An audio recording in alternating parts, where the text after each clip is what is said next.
कोई बात नहीं, करो।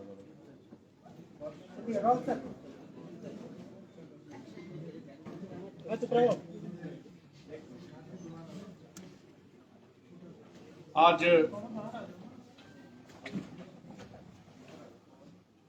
कॉन्स्टिट्यूशन क्लब के इस ऐतिहासिक हाल में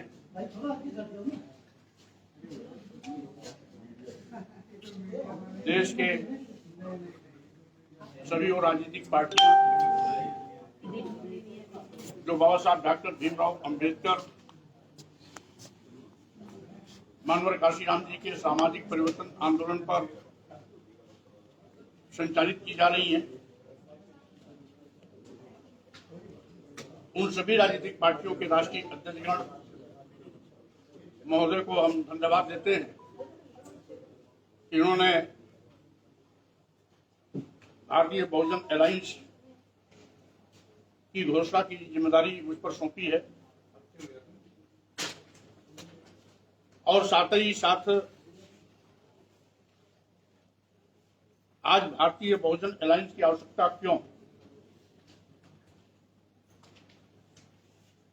यद्यपि अलायंस पहले से भी बहुत बने हुए हैं,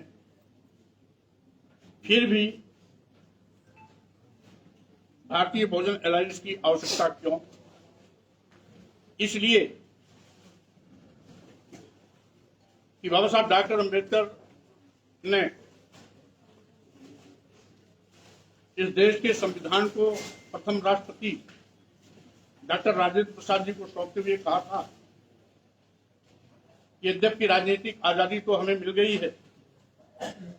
लेकिन अभी सामाजिक और आर्थिक आजादी लेनी बाकी है। इसलिए आज पूर्व में अभी तक जो भी अलायंस रहे वो यथास्थितवादी ताकतें रही हैं, यथास्थितवाद को पोषक रही हैं, जो सामाजिक और आर्थिक आजादी लाने के पक्षधर नहीं है।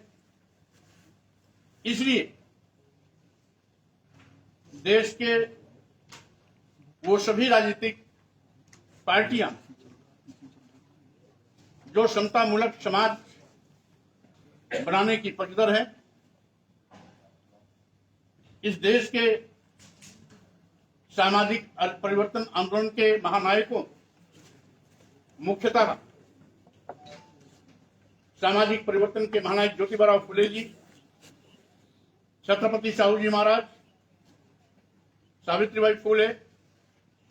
भारतीय संविधान निर्माता परम पूज्य बाबा साहब डॉक्टर अंबेडकर एवं इसके साथ ही साथ पेरियार रामास्वामी नायकर, नारायण गुरु, संत गाडगे तथा मानवर कांशीराम जी उन सामाजिक परिवर्तन आंदोलन के रास्ते चलते हुए विषमतामूलक समाज का खात्मा कर जो इस देश का सबसे बड़ा भयंकर रोग है, जात पात, छुआछूत, ऊंच नीच, भेदभाव को खत्म कर समतामूलक समाज की स्थापना करना, सामाजिक आर्थिक गैर बराबरी के खिलाफ संघर्ष कर सामाजिक आर्थिक आजादी दिलाना और अपने महापुरुषों के बताए रास्ते पर चलकर के समाज को सम्मान स्वाभिमान के साथ खड़ा करना, यानी राजनीतिक हिस्सेदारी के साथ साथ सामाजिक और आर्थिक रूप से भी उनको सबके बराबर लाने का प्रयास करना आदि प्रमुख उद्देश्यों के साथ आज सभी राजनीतिक पार्टियां जो मिशन की पक्षधर हैं वो यहां पर इकट्ठी हैं और सबकी आपसी सहमति से आज यहां पर भारतीय बहुजन अलायंस की घोषणा की जा रही है। जैसा कि देखा गया है इस देश के अनुसूचित जात, अनुसूचित जनजाति और पिछड़ों पर आंसू तो बहुतेरे बहाते हैं, लेकिन जब उनका इतिहास देखा जाता है या वर्तमान देखा जाता है तो किसी ने आरक्षण को ईमानदारी से लागू ही नहीं किया और आज वर्तमान सत्तारूढ़ पार्टियां तो आरक्षण को बिल्कुल खत्म करने पर आमादा है। यानी जिस संविधान की शपथ लेकर के संवैधानिक पदों पर चुन करके प्रधानमंत्री और मुख्यमंत्री के रूप में बैठे हुए हैं, वो भारतीय संविधान द्वारा प्रदत्त अनुसूचित जाति, अनुसूचित जनजाति और पिछड़ों के आरक्षण को खत्म करने पर आमादा है, जो न केवल संविधान पर खतरा है बल्कि इस देश के अनुसूचित जाति, अनुसूचित जनजाति और पिछड़ों की अस्मिता के साथ भी पूर्ण मजाक है और फिर से उन्हें धन, धरती, शिक्षा, सम्मान से साजिश के तहत वंचित करने की एक गंदी सोच है, जिसको भापते हुए अनुसूचित जाति, अनुसूचित जनजाति और पिछड़ों के सम्मान स्वाभिमान की राजनीति करने वाले वो सभी राजनीतिक पार्टी एकजुट होकर यथास्थितिवाद का मुकाबला करेंगे, संविधान की भी रक्षा करेंगे। साथ ही साथ बाबा साहब डॉक्टर भीमराव अंबेडकर जी ने जो संपूर्ण राष्ट्र भारत की कल्पना की, उस भारत की भी अस्मिता को बचाने के लिए एकजुट होकर के सड़क पर अगर उतरने की आवश्यकता होगी तो उतरेंगे भी, क्योंकि कुछ ऐसी यथास्थितिवादी ताकतें आज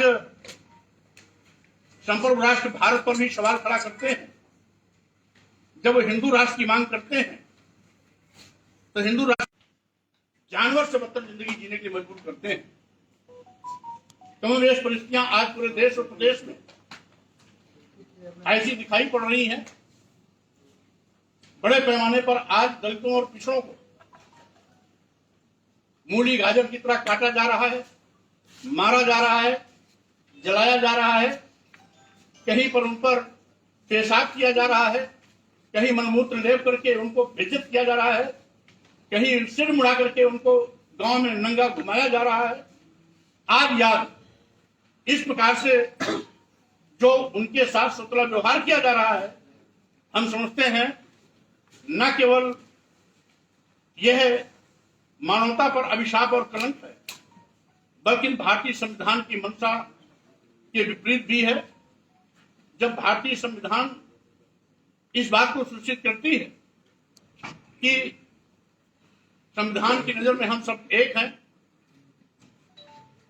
हम किसी को भी जाति, वर्ग, लिंग, जन्मस्थान और वर्ण के आधार पर भेदभाव नहीं कर सकते। उसके बावजूद आज बड़े पैमाने पर भेदभाव किया जा रहा है। न केवल आरक्षण खत्म किया जा रहा है, बल्कि इस देश के अनुसूचित जाति, अनुसूचित जनजाति और पिछड़ों को जानवर से बदतर जिंदगी जीने की परिस्थितियां पैदा की जा रही है। अभी माने जी ने इंगित किया कि आज अपनी झूठी वाहवाही लूटने वाले जब ये कहते हैं कि हम 80 करोड़ लोगों को 5 किलो 10 किलो चावल देते हैं, उन्हें शर्म के मारे चिल्लू भर पानी में डूब के मर जाना चाहिए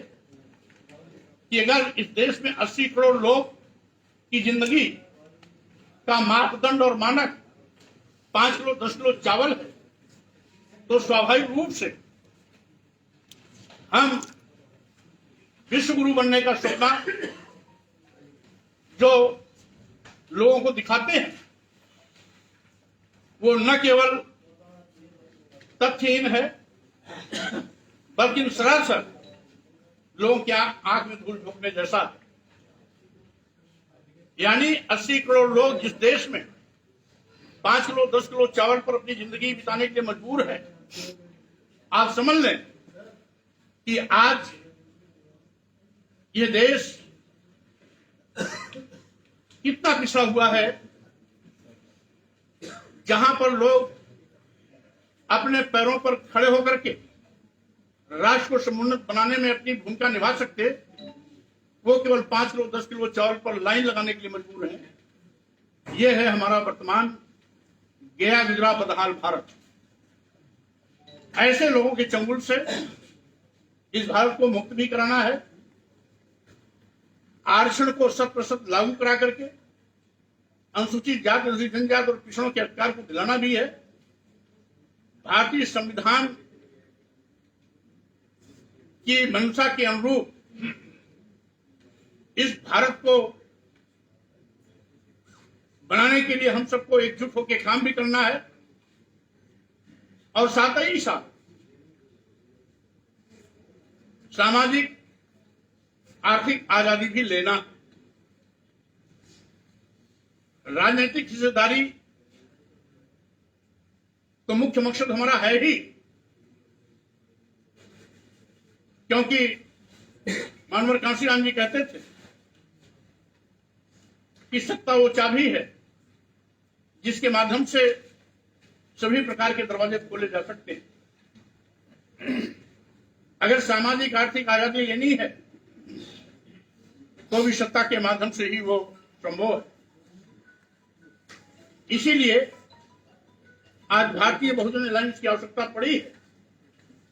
जो हमारे देश के तमाम राजनीतिक पार्टियों के राष्ट्रीय अध्यक्षों ने बहुत ही विचार मंथन, आपसी विमर्श और बहस करने के बाद तय किया कि ये देश की आवश्यकता है, समय की आवश्यकता है। साथ ही साथ जो आज 90% आबादी है, उसके हकों पर डकैती 10% लोग डाल रहे हैं, उससे लोगों को मुक्ति दिला करके समानुपातिक हिस्सेदारी भी इस देश के बहुजन समाज को दिलाने का काम करना है।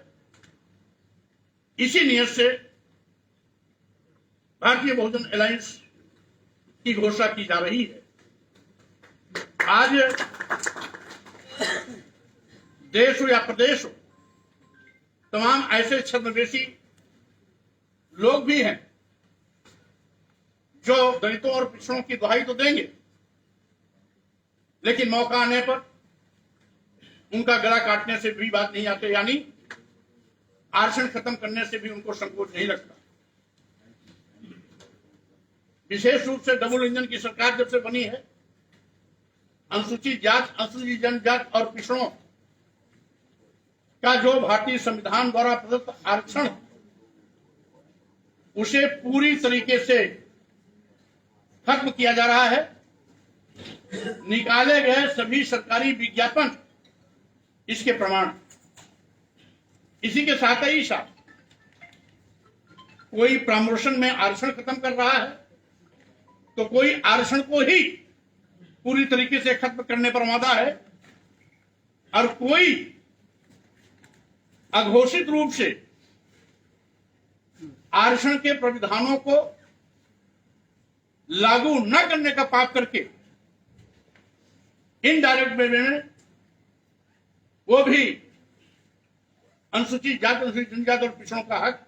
मानने की कोशिश करता है। इसीलिए इन सभी बिंदुओं पर बहुत ही गंभीरता और गहन विचार करने के बाद आज आप सभी लोगों के सामने भारतीय बहुजन अलायंस की घोषणा की जा रही है।